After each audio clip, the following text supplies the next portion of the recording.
He is risen. He is risen indeed. Please join me in the call to worship. Please notice up here, the cross is empty. Jesus has suffered a cruel death. Faithful followers have taken our Lord's body away. The cross is empty. But there's more. Much more. The believers also say that the tomb is empty as well. Can it be that a dead man has been raised to new life? This is the belief of the Christian church. We believe the unbelievable. We believe that Jesus is the Son of God. We believe that God the Father has raised His Son to eternal life. We believe that death has been conquered. We believe that not only the cross is empty, but also empty. Jesus is risen. He is risen indeed, and it's unbelievable. We believe. We are Easter people.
Easter means new life for us, as it first meant new life for Christ.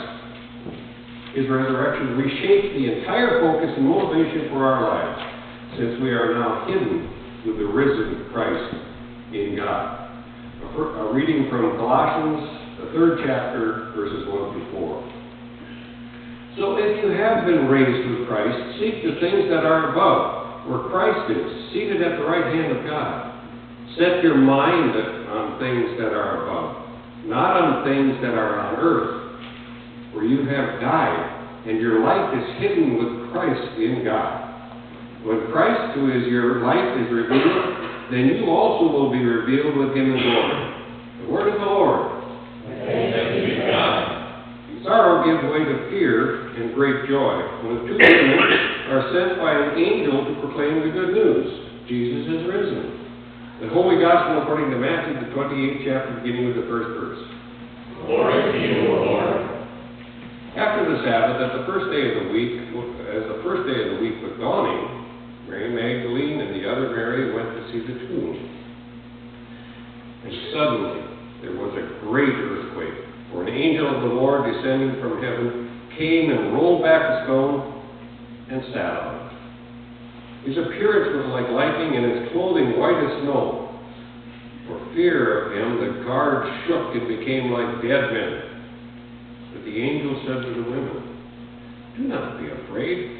I know that you are looking for Jesus who was crucified. He is not here. He has been raised, as he said. Come, see the place where he lay. Then go quickly and tell his disciples. He has been raised from the dead, and indeed, he is going ahead of you to Galilee. There you will see him. This is my message for you."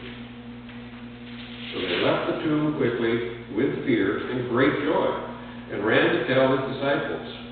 Suddenly Jesus met them and said, "Greetings." And they came to him, took hold of his feet, and worshipped him. Then Jesus said to them, "Do not be afraid. Go and tell my brothers to go to Galilee. There they will see me." The Gospel of the Lord. Praise to you, O Christ.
day of the week was done. That's really early. I don't like this morning stuff. Getting up at school is hard enough.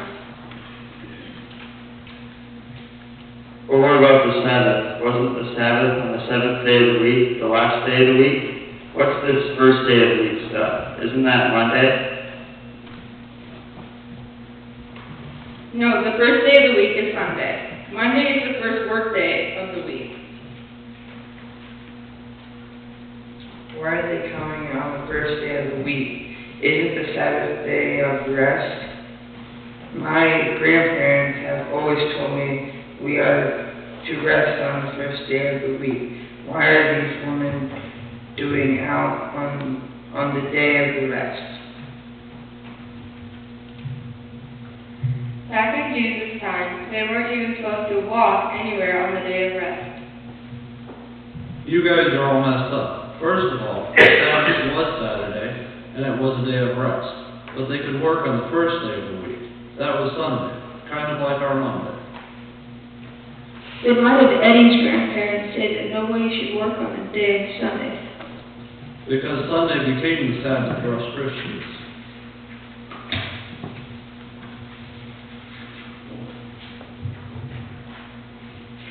I don't understand. Saturday becomes Sunday? That doesn't make sense to me. No, Saturday is still Saturday. But because Jesus rose from the dead on Sunday, the first day of the week, we worship on Sunday instead of Saturday. That's probably why Eddie's grandparents said that nobody should work on Sunday. So every Sunday when we go to church to worship, we are kind of like celebrating Easter. That's exactly right. After the Sabbath, as the first day of the week was dawning, Mary Magdalene and the other Mary went to see the tomb. Hey, did you notice that it was a woman who were the first to go to the tomb? That's really awesome. They were kind of like the first ministers, going to do God's work. Yeah, but they were women, not men. I wonder why it's taken so long for women to become pastors. It was only about 45 years ago that our church ordained women in the ministry. What's that all about? Talk about the church being slow. 2,000 years from the time of Jesus is really slow. I think that women have always been ministers in their own way. They have taught their children about the love of Jesus like forever. And if you think about it, most of the Sunday school teachers that I've had were women. It's just too bad that women weren't recognized as ministers a long time ago. It says like there was a great earthquake. It sounds like it used to be quite an earth-shaking experience. It was back then. Wait a minute. Easter is still an earth-shaking experience. Maybe not an experience that can be measured on the Richter scale, but it is earth-shaking when it comes to our spiritual lives. That sounds more like a spirit-shaking experience. You're absolutely right. Jesus' resurrection shook up the whole world.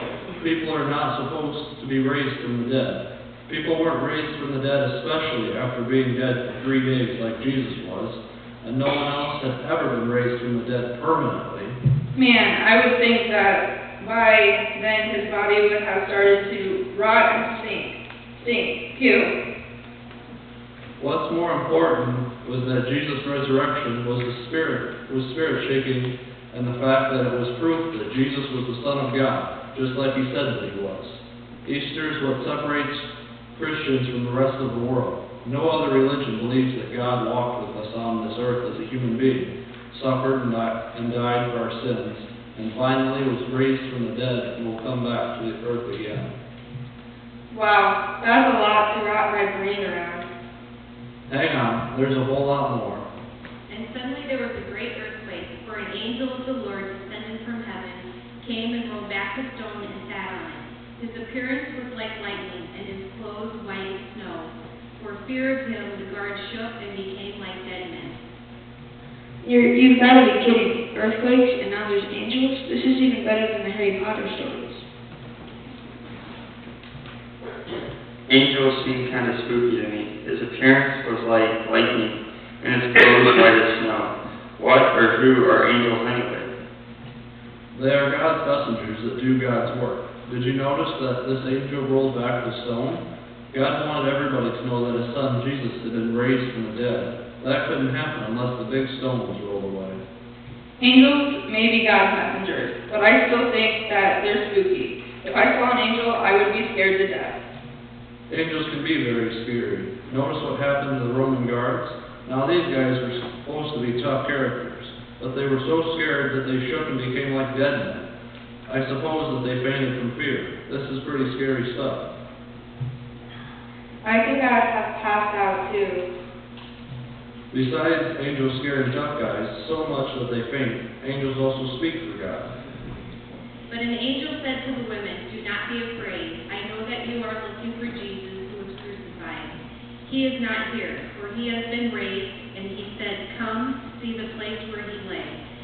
Then go quickly to tell his disciples, he has been raised from the dead, and indeed he is going ahead of you to Galilee. There you will see him. This is my message for you.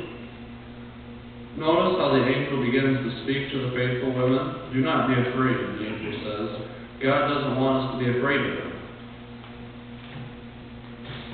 Absolutely not. There are many, many times in the Bible when angels appear that the message begins with, do not be afraid, or peace be with you. God does not want us to be afraid of him or his messengers, the angels. Yeah, the angel lets the women know that he knows that they're looking for Jesus' body. Wait a minute. We've been saying the angel he. Are all angels males? This passage doesn't say that the angel is a he, but the Bible only mentions men's names for angels like Michael, not Michaela. Anyway, the angels knew that the women were coming to the tomb for her. But notice what the angel says. Jesus is not here, for he has been raised from the dead. I don't think that I would have believed the angel. I would have wanted to see for myself.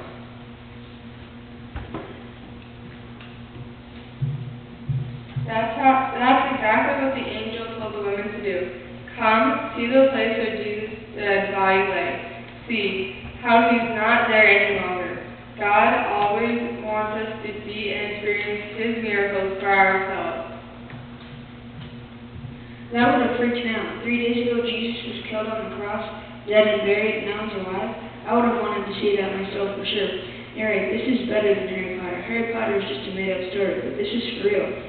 I'm not so sure that I would have believed it, all of it right away. I think I would have asked questions. Me too. So would I. That's how our faith is strengthened, believing something that is unbelievable, except by the power of God, and then seeing the unbelievable come true. And God knew this, so he has told the angel to give the women instructions of what to do. Go and tell the disciples that Jesus has been raised from the dead like he said that he was going to be. Now they could go and see that this was true for themselves. That seems like a smart thing to do. When in doubt, go see for themselves and then share it with others. Sort it out together. But the angel says that there is more.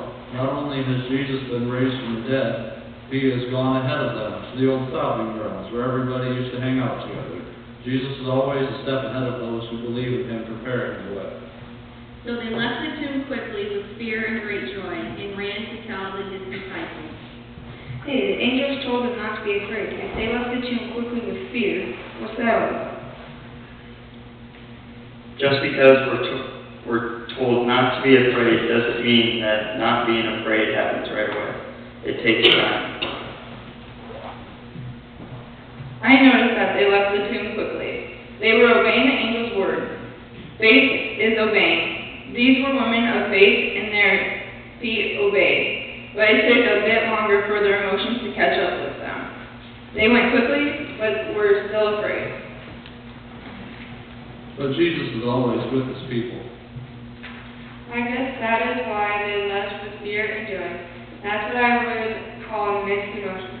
Fear and joy together. Yeah, I can understand that. I'd be afraid because I wouldn't really understand what was happening. But I think I would also be joy because Jesus, the Lord, the Master, has been raised from the dead. Or at least they thought that Jesus had been raised from the dead. So far, they didn't know for sure. Suddenly Jesus met them and said, Greetings. And they came to him, took hold of his feet, and worshipped him. Then Jesus said to them, Do not be afraid. Go and tell my brothers to go to Galilee. There they will see me. Did you notice that Jesus tells a woman, do not be afraid again? He always seems to be concerned about how we feel, and Jesus knows this very well. Just saying, do not be afraid once isn't enough, so he says it again. Did you notice also the cool promise that Jesus repeats? First of all, he comes to the women so that they can see him, touch him, and worship him. Then Jesus promises to see them and his followers in Galilee. Jesus is not in a hurry. He takes his time and goes ahead of us to prepare to meet us. Hey, wait a minute. I thought that Easter was about Jesus' suffering and dying for our sins and being raised from the dead. Easter seems to be a lot more when I read the story.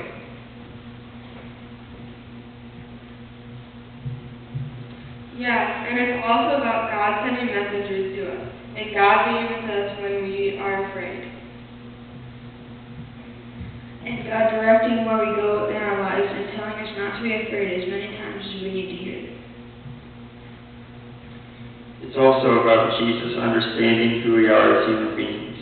It's about promises and hope and joy, great joy. It's about following Jesus and being obedient to his will. It's about our whole life. Hey people, let's not forget that Easter is about Jesus being raised from the dead too. And that because he was risen from the dead, Easter is about how Jesus has paid the price for our sins. You can't beat that. Hallelujah. He is risen. He is risen indeed. And because Jesus is risen, we all have the gift of salvation and joy, great joy.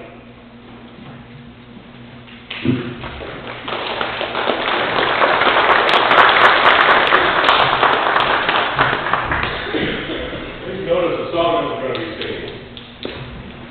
It's not exactly what I would call an Easter song, but look at the words. It is extremely appropriate to sing "Joy to the World." Please stand for this one.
Please be seated and receive our offering.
Gracious Father in heaven, we give you thanks for these offerings.